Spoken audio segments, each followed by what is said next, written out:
Bismillahirrahmanirrahim.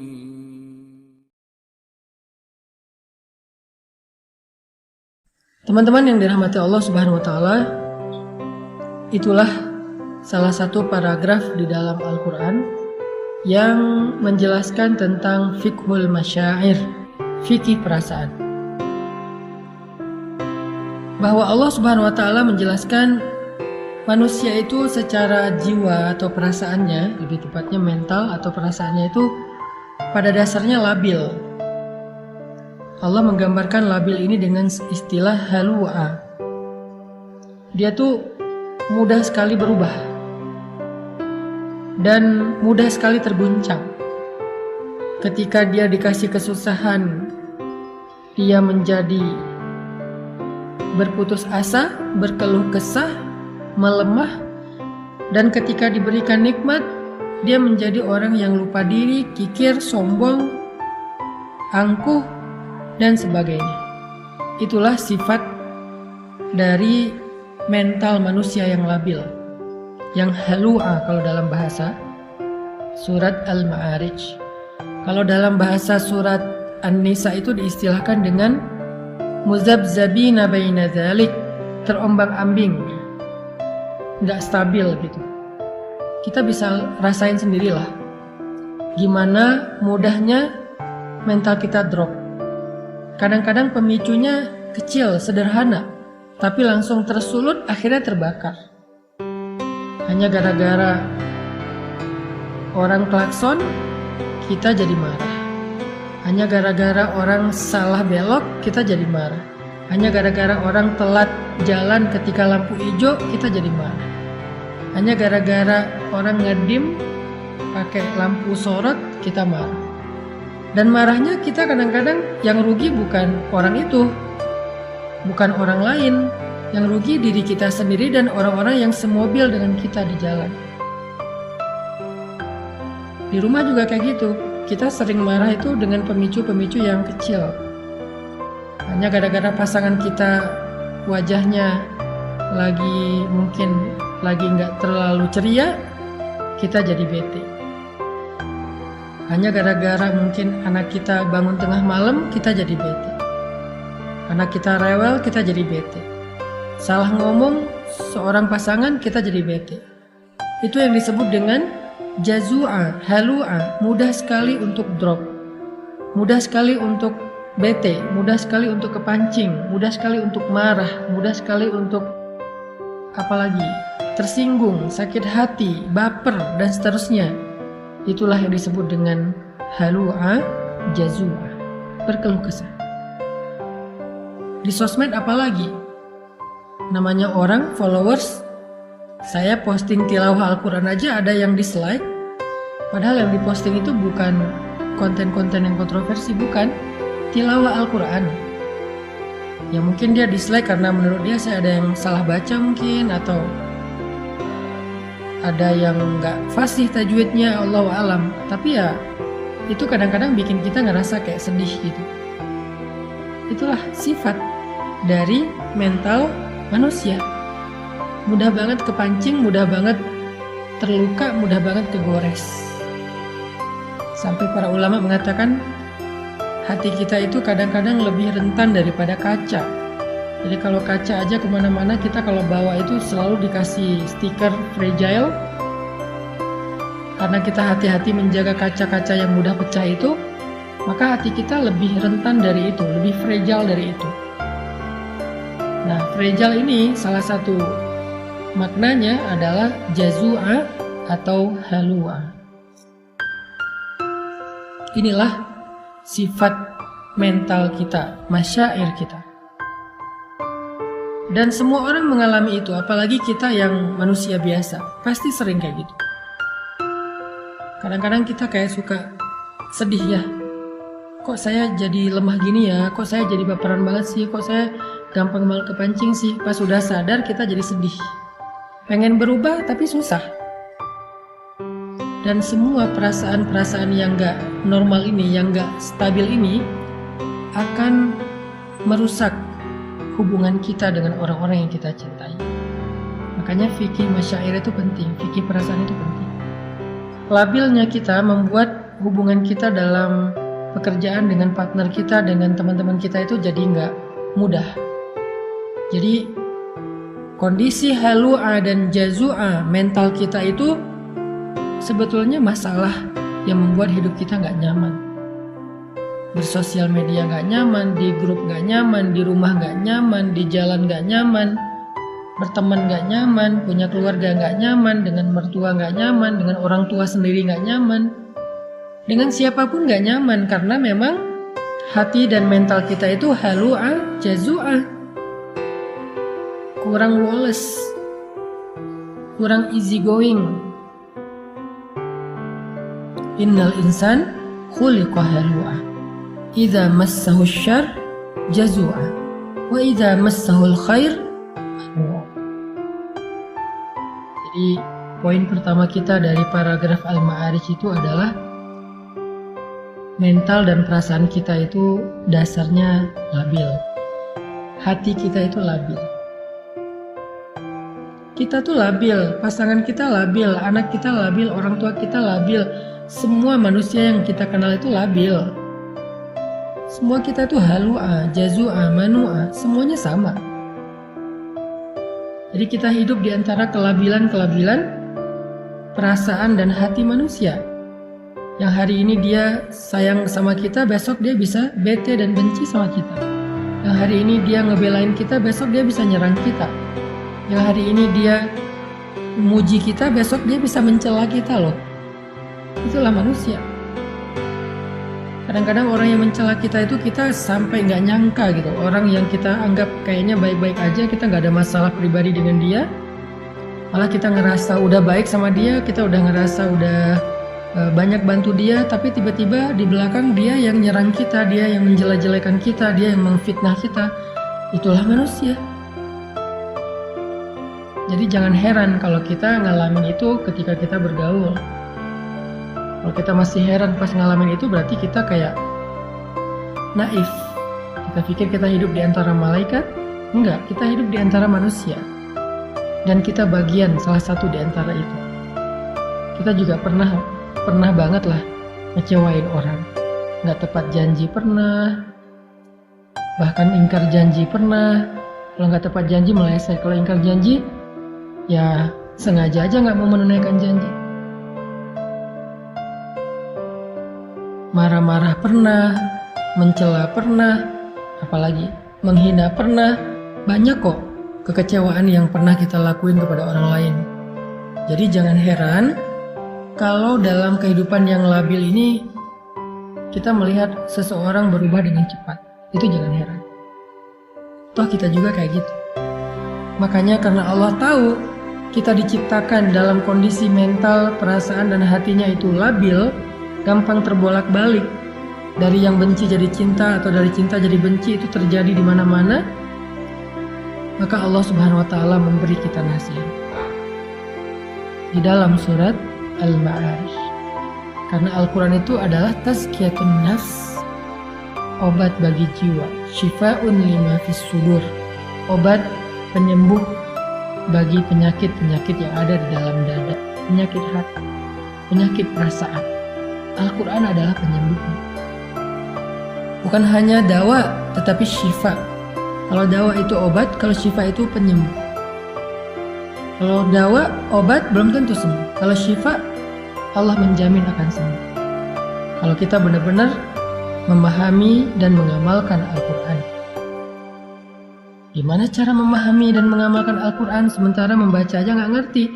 Itulah kenapa kita harus belajarnya bareng. Jangan belajar sendiri secara otodidak, ntar salah paham. Kalau dengerin booster, dengerin ceramah yang sifatnya adalah penyemangat, kayak kendaraan tuh dikasih bahan bakar. Kendaraan kalau nggak ada bahan bakar, nggak akan jalan, kecuali dengan cara didorong, capek kan? Tapi ada bahan bakar, jalan.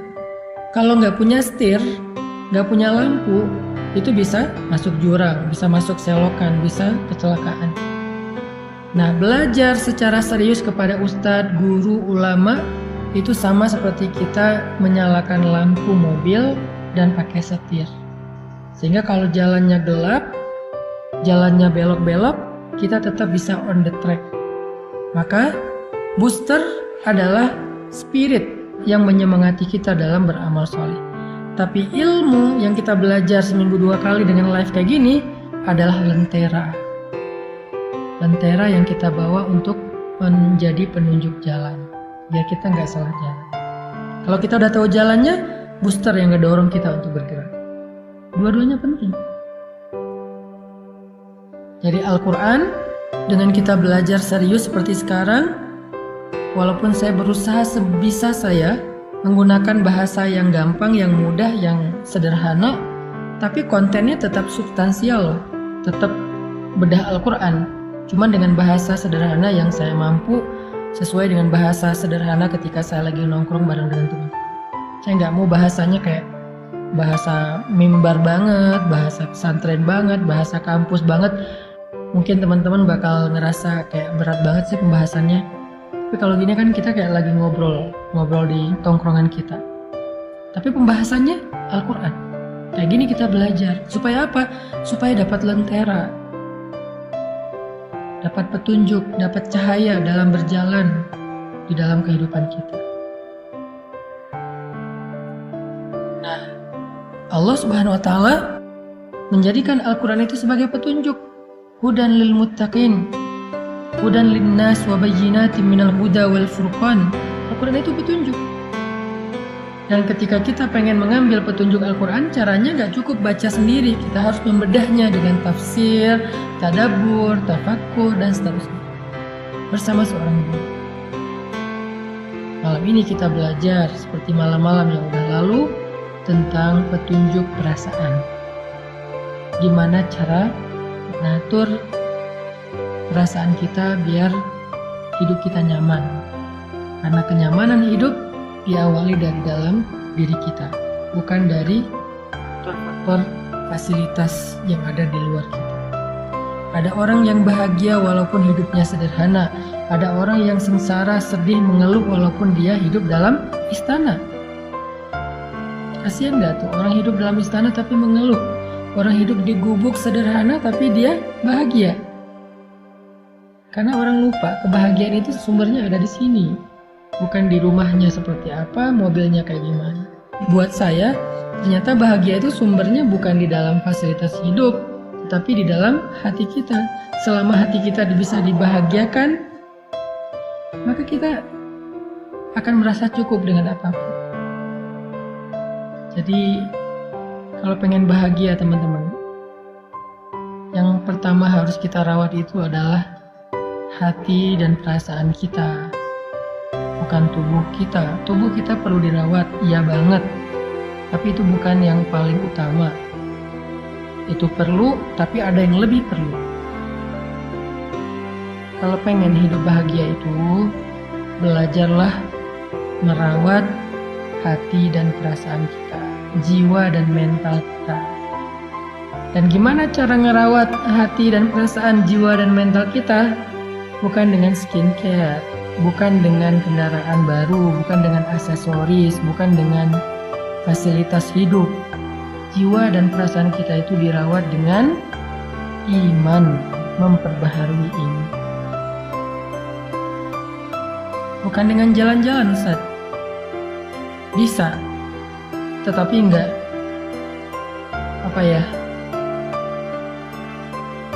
tangguh. Bukankah kita kadang-kadang bete gara-gara jalan-jalan, macet, apalagi yang tinggal di kota-kota besar. Baru keluar rumah udah macet, udah capek-capek macet-macetan, sampai di sana cuman sebentar udah tutup. Dan banyak lagi masalah-masalah teknis terjadi. Jadi yang harus di happyin itu bukan zahirnya dulu, tapi batinnya.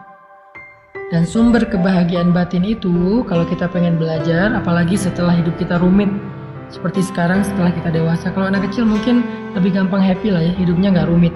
Tapi setelah kita dewasa, hidup kita udah rumit, kita butuh solusi ekstra. Kalau anak kecil sekedar bisa main aja udah happy dia. Kalau kita kan gak. Maka kita butuh Al-Quran, kita butuh ilmu, kita butuh pembaharuan iman, kita butuh booster, kita butuh nasihat. kita butuh fikih perasaan. Itulah yang membuat kita bisa merasakan kenyamanan hati. Allah Subhanahu wa Ta'ala mengajarkan kepada kita di dalam surat Al-Ma'arij gimana caranya biar mental, jiwa dan hati kita tuh stabil. Nggak halu'a, jazu'a, manu'a dan seterusnya, tapi dia stabil. Gimana caranya? Kata Allah, illal musallin, kecuali orang yang sholat. Pada dasarnya manusia itu labil, dikasih ujian labil, dikasih nikmat labil, dikasih ujian ngeluh, putus asa, dikasih nikmat lupa diri, sombong dan seterusnya, kecuali illal musallin, orang yang sholat. Illal musallin, kecuali orang yang sholat. Sehingga bagi orang yang beriman, sholat itu adalah rahatul qalb, rahatun nafs. Sholat itu adalah rehatnya hati, rehatnya jiwa. Ketika jiwa dan hati kita merasa lelah dan capek, maka sholat adalah istirahatnya. Jika Nabi capek dengan omongan orang-orang yang membenci beliau, capek dengan fitnah, capek dengan caci makian dari orang-orang kafir Quraisy saat beliau berdakwah, seharian beliau lelah, sampai di rumah beliau ketiduran karena capek, maka Allah membangunkan Nabi.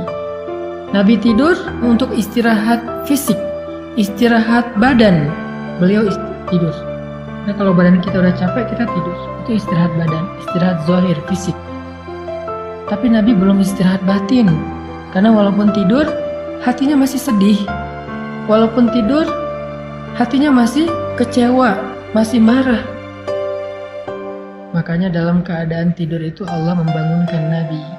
Ya ayyuhal muzammil. Wahai orang yang sedang tidur dan berselimut, yang hatinya masih gelisah, yang hatinya masih lelah, yang hatinya masih sedih dan kecewa, yang hatinya masih marah. Ya ayyuhal muzammil, qumil laila illa qalila. Bangun dan sholatlah di malam walaupun cuma sebentar. Kenapa? Karena tidur itu istirahat fisik, tapi sholat itu istirahat jiwa, istirahat batin.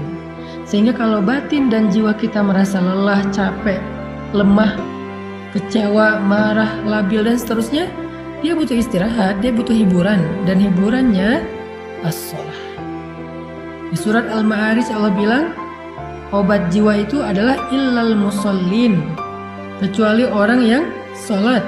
Di dalam surat Al-Muzammil Allah mengatakan, wahai orang yang lelah, wahai orang yang sedang tidur, wahai orang yang sedang sedih, kecewa, yaitu Rasulullah SAW, Qumil laila illa qalila, bangun walaupun cuma sebentar sholat. Itu obat jiwa bagi orang yang beriman. Dan Nabi SAW bersabda, ketika Nabi dalam keadaan sedang lelah jiwanya, lelah hatinya, lelah perasaannya dengan semua omongan-omongan orang Yahudi dan orang munafik di kota Madinah, maka Nabi SAW menyuruh Bilal untuk azan agar beliau dan sahabat bisa sholat untuk bisa mengistirahatkan hati yang lelah. Apa kata-kata Nabi? Arihna bis sholah ya Bilal, istirahatkan kami dengan sholat wahai Bilal. Istirahatkan kami dengan sholat wahai Bilal.